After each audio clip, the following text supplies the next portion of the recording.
A few months ago, I was at a bachelor party. All my friends had gathered, and we had this big night out. I'll be the first to admit I had a few shots too many. Still, I'm a responsible driver, and I didn't live all that far away. So, I took a sobering walk back home. I used a shortcut by the lake, trying my best not to step on any frogs on the way. Those things are everywhere. I was about halfway home when I noticed something further down the road. Someone was coming my way, and they were dragging a large garbage bag behind them. We stopped about 20 feet from one another, and I got a good look at him. He was wearing nothing but a pair of jeans, and he had this wild stare, like an animal. His eyes were so large they were practically round. He had several deep cuts in his skin, as if sliced by a knife, but there was no blood coming out. He just stood there, staring at me. "Look the other way," he said. "Just look away." I don't know why I did as he asked. Maybe it was just me being stupid and drunk. Still, it feels like there was something more to it. I honestly didn't want to know what I was walking into, so I looked away and heard him shuffle past me with his garbage bag in tow. "Good," he coughed. "You did good." I didn't report it to the police. I was barely conscious by the time I got home, and I wasn't sure if I had dreamt it all. I was too busy nursing my hangover to consider what really happened. It wasn't until a few days later when I started noticing the missing posters for Councilwoman Leslie Bolin that I started getting suspicious. Still, I did nothing. I had no part in this. I wasn't even sure what I'd seen. About a week later, they reported Leslie Bolin had been found. There weren't any details released to the public, except that there was a suspicion of murder. I couldn't help but shake the feeling that I'd seen something that night. I hadn't told anyone, not even my girlfriend. I laid awake at night, thinking about what to do. Then, one morning, there was a mark on my door. A large X made with charcoal. I washed it off immediately, but the thing spooked me. I'm a very private person, and there was no way I could take this in any other way than as a threat. If it was supposed to intimidate me, they failed. Instead, I told my girlfriend about it. All of it. The man I'd seen, my suspicions, everything. She didn't seem too bothered. Maybe she thought that I'd made it up to scare her. Not that I have a history of doing so. Then again, it has been hard getting her to focus on anything but the garden lately, but that's not here nor there. So I went to the police. I explained what I'd seen, where I'd seen it, and when. I tried to describe the man, the garbage bag, and his general expression. They didn't seem all too interested either. I'd been blackout drunk. It had been over a week ago, and they'd already arranged a search in that area a few days prior. I wasn't a reliable witness. Even if they believed me, they couldn't send out a dive team to Frog Lake on nothing but this testimony. They needed something more. I just washed my hands of the entire thing. I was done. I'd tried to help, but no one seemed to take it seriously. For a while, I thought I was just being paranoid. Then, I started getting dry eyes. I know, it doesn't sound very interesting. We all get them from time to time, but I'd never had that before. The skin was red and irritated, and at times I could barely keep them open. I tried creams and salves, but it was all just temporary pain relief. The problem persisted for days, and it started to affect my personal life. I no longer felt comfortable driving, and seeing myself in the bathroom mirror was just uncomfortable. But there were other things. I noticed the charcoal X marker around town, on the side of the water tower. in alleyways, on the sign to the quarry, next to the church mailbox. They were small, but all over. How hadn't I seen these before? Looking back at it, I'm pretty sure these spots were marked before. I started patrolling my house, looking for these marks. I didn't see any nearby, but I did see one by the neighbour's house. One of those fabricated houses from the 70s. Right there on a tree with the swing. Clear as day. Another charcoal X. I lived like that for a while, and I adapted as best I could. I set up a doctor's appointment, but nothing came of it. More creams and salves. As I was grocery shopping at the supermarket, I had some sort of seizure. It wasn't for long, but it was the most intense thing I'd ever felt. Like a light show under my eyelids. I'd see these shades of orange and red, with sharp tangs of white. It would show up out of nowhere, and my eyes forced themselves shut. The swelling made it hard to open them. One of the cashiers rushed over to help. I washed my face, forced my eyes open, and the lights were gone. But not entirely. Over the next few days, I could sense those colours whenever I closed my eyes. I'd see them swirling and twisting, forming and dissolving into shapes seemingly at random. It was like watching clouds on the inside of your head. I could barely get any sleep. It was ever present. A second doctor's appointment later, and I was told that most of my symptoms matched that of a powerful migraine. Now, next to my creams and salves, I got some migraine medication. It didn't take me long to realise they didn't really do anything. I started taking the bus to and from work. Sure, I could have someone drive me, but I didn't want to be a bother. At first, it was hell. Forcing my eyes open made them go drier even faster, but closing them gave me the swirling shapes of red, orange and white.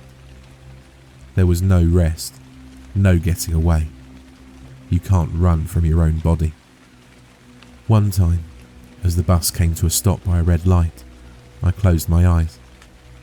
Then, in the middle of those swirling colours, was a large, X-shaped void. Darkness. It was set in a specific spot.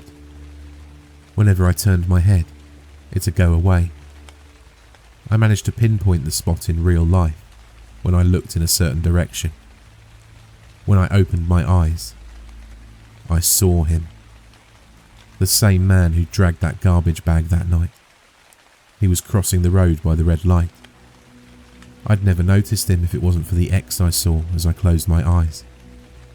The X followed him. It marked him. For a moment, our eyes met, and I think he saw something in me too.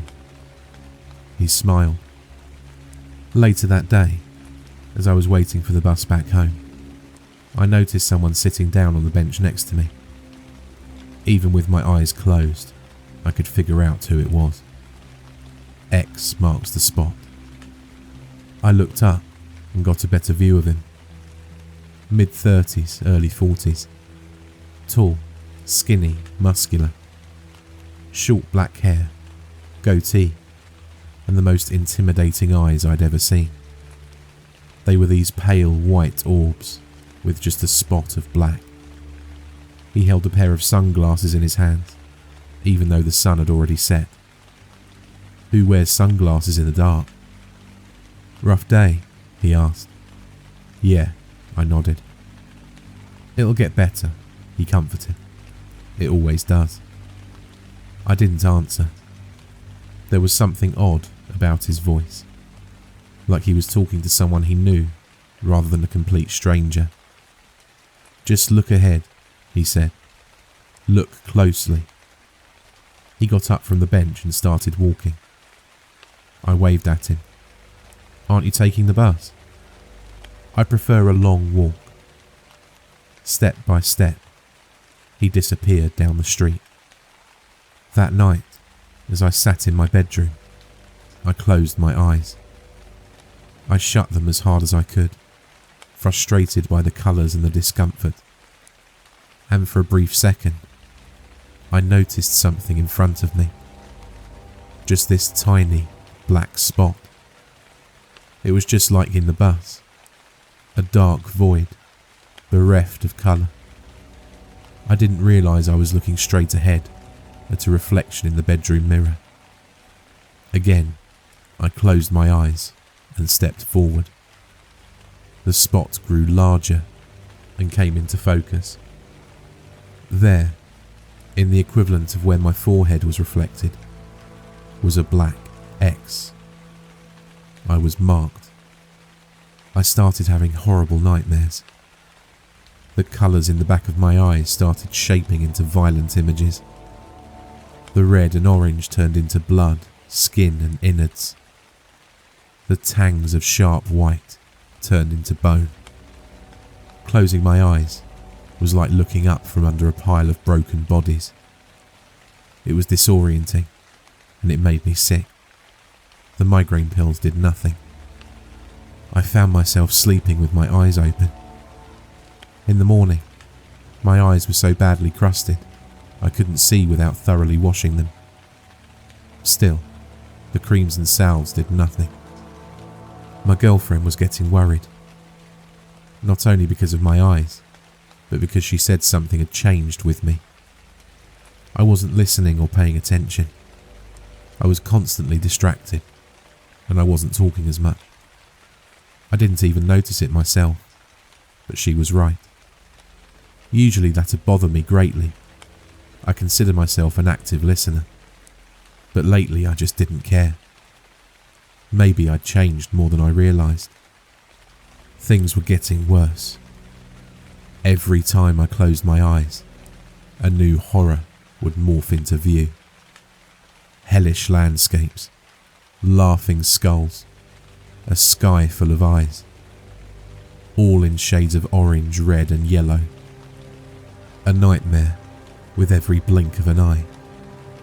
I tried to force myself just to not blink, but the swelling made it impossible. Sometimes the visions would be so bad, I audibly gasped or screamed. I was sent home from work on sick leave. At best, I was a distraction. At worst, I was scaring the other workers. I locked myself in the bathroom that night and turned off the lights. It was easier to keep my eyes open in the dark. There, as I blinked, I noticed the reflected X in the mirror was larger. My mark was larger. I stepped up close, thinking about what the man from the bus stop had said. "Look closer," I muttered. I pressed my face against the bathroom mirror. The X covered my entire field of view, and finally, closing my eyes just gave me darkness. No colours. It was all just darkness.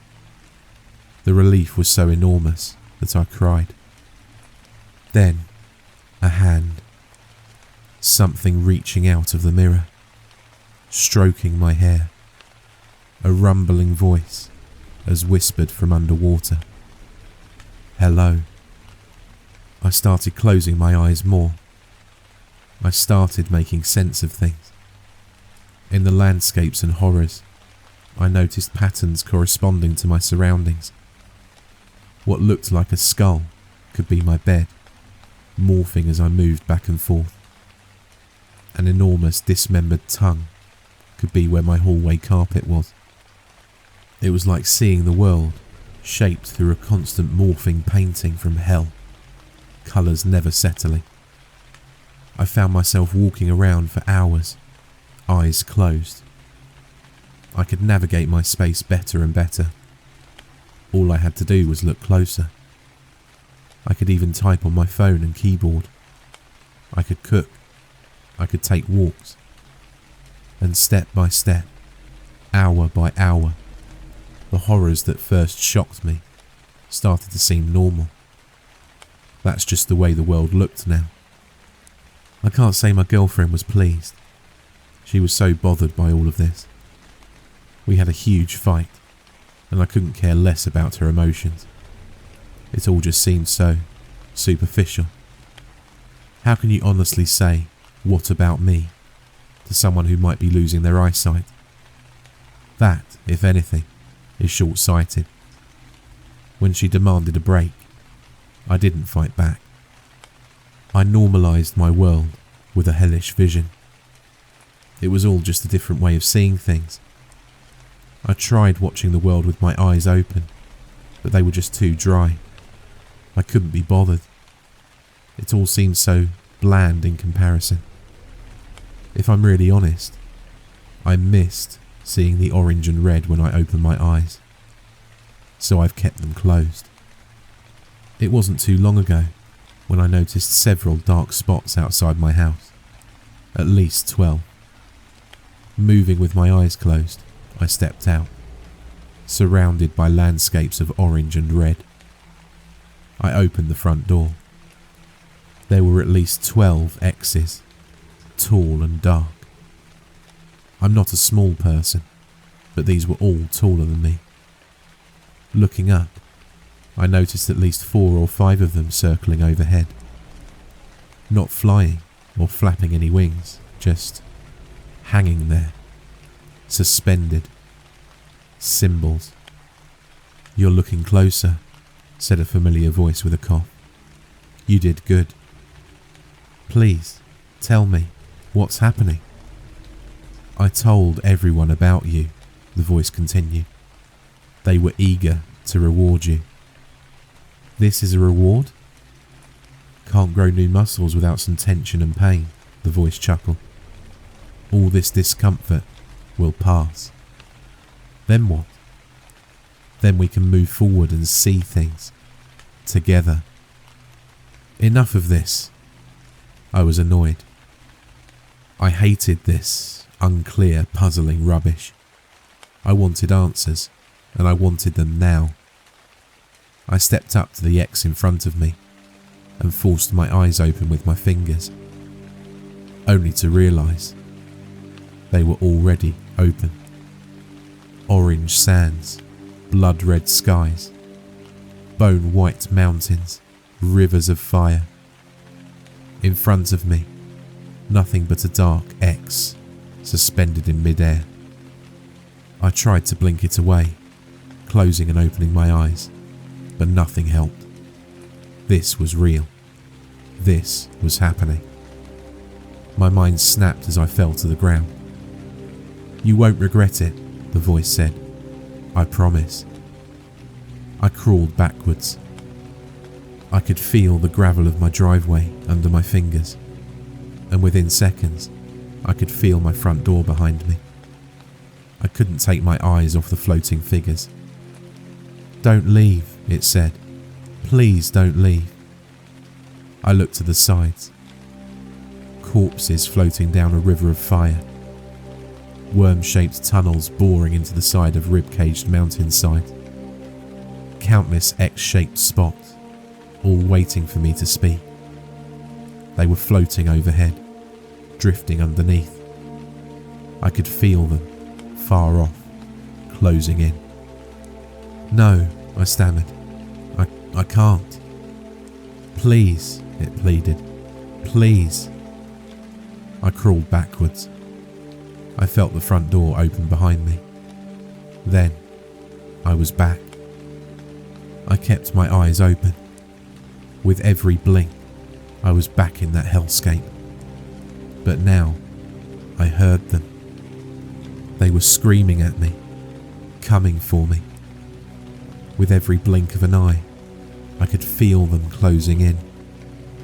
I was being torn between 2 places at once, and that other place, they didn't want to leave any witnesses behind. I was seconds away from being picked apart, tossed down the river of flame. My dry eyes screamed at me to blink, to close my eyes, to surrender. I counted the seconds. I stumbled into my home office, feeling them closing in. I found my solution in one of the drawers. I stapled my eyelids open. Since then, I haven't blinked. I sleep with my eyes open. I know what waits for me, just a few blinks away. I can't live like this for long. I can protect my eyes with goggles, and I go through at least a bottle of eye drops a day. I've cleaned my wounds to make sure they don't get infected, and now they've healed up. I couldn't close my eyes if I wanted to. I don't know who these people were, or what they want from me. I don't know if it's too late to accept their offer, or what that would entail. I guess they want to tell me as little as possible, to test my faith. I don't know. Sometimes I lean against the mirror, hoping that hand will comfort me again. I'm so tired of my dry eyes.